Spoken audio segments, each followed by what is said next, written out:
Hi, I'm Rabbi Zoot, and welcome back to the channel. We've been having this conversation about what does it mean to create a new brand of Judaism, a new brand of religious life that is more accepting of and aware of the needs of the modern person living that life. Now, religion has changed an awful lot in the past 2,000 years, and frankly, it's changed a lot in the last 2 years, and in the last couple of decades, because we keep exploring new avenues and new places for religion to have impact. And one of the places where the conversation has changed the most is politics. Now, there was a time in our history where politics was taboo. Now, definitely outside in the streets, when you went to see your hairdresser or your barber, you weren't supposed to talk about politics.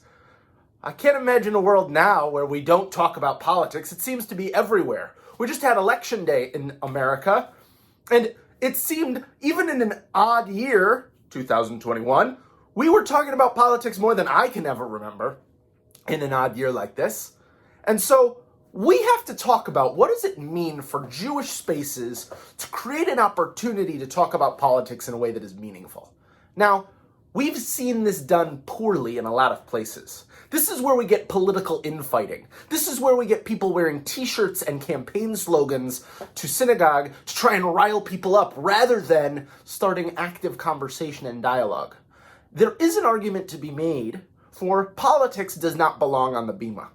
Because the bima is supposed to be someplace where we engage in sacred work. And politics feels too profane and too mundane for what we do on our bima, on our ritual stage. Well, there's some truth to that, but where do we get our politics? When we engage in this work of politics, what are we really doing?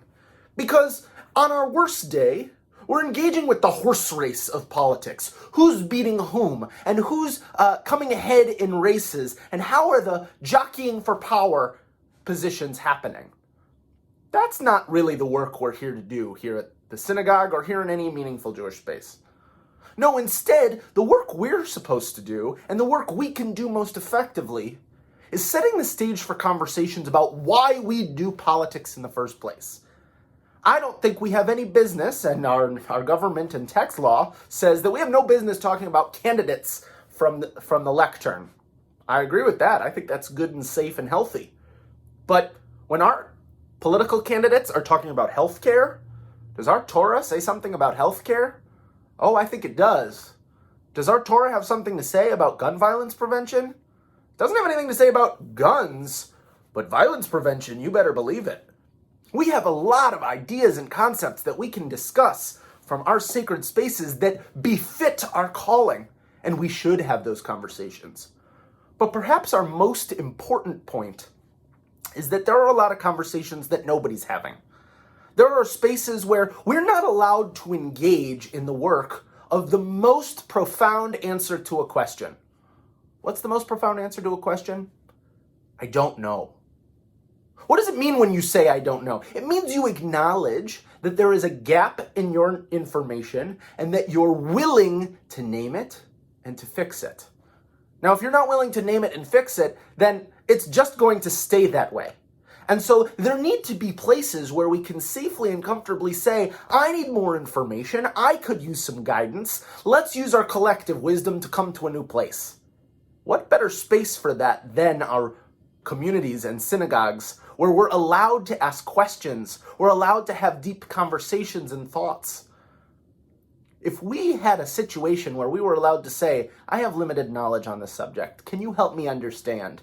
Our politics would advance exponentially. Our ability to have tough conversations and do the challenging work of making the world better would increase unfathomably. We would be in such a better place if we were able to sit together and say, how can we make our world better? And one of the other pieces about religious community is that we come together with the pre-understanding that you and I are looking towards the same horizon. We're going towards the same goal.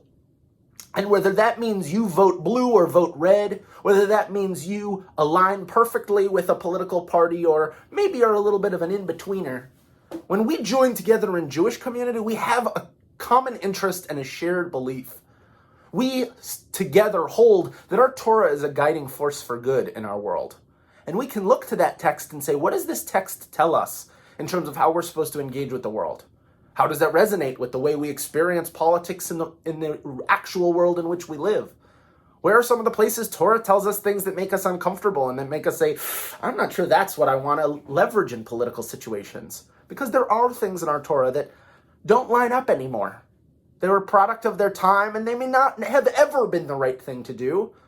But the Torah is allowed to say, I've learned something too. Because the Torah is a product of our experience of it. When we come to Torah having learned something new along our journey, having filled our information gaps as a byproduct of our willingness to say, I don't know, our Torah becomes an even more beautiful beacon of light as we reach out to others to offer them beauty and meaning in our world. We talk about politics like it's a sport. Instead, what would it look like if we talked about politics as a lifeline? As an opportunity to look around us and say, who needs help? How can we help? How can we use our collective power to create a society in which everybody has what they need and everybody can get to work advancing our society equally together? This is not to say everybody should have the same stuff. It's not to say that we need a version of communism. But it is to say that when we as a community, as religious community, come together and accept the reality that we live in a politicized society and that our religious language can help us create a better one, that's when we're going to be at our healthiest. That's when we're going to be at our most capable of coming together and doing the sacred work of repairing our world. Because that's really what politics is. Politics is the path and the journey to creating justice, to creating meaning, and to creating structure to allow us all to take care of one another and thrive. And if that's what politics is about, that feels pretty Jewish to me, as long as we can remember why we're doing it. This is only the start of the conversation about politics, because what did I say was the most important point? It's convening community. It's setting the stage for asking questions. And so I want to hear your questions. What are those places where you wonder, what can Judaism do for our area of this or that? Because I bet you our Torah and our Jewish tradition has something to say about just about everything. So leave a comment below with where you want to do some more exploring, where we can do some more work together, and where we can say, I don't know, but let's figure it out. Thank you so much for joining the channel, and we look forward to seeing you next week. Have a great day.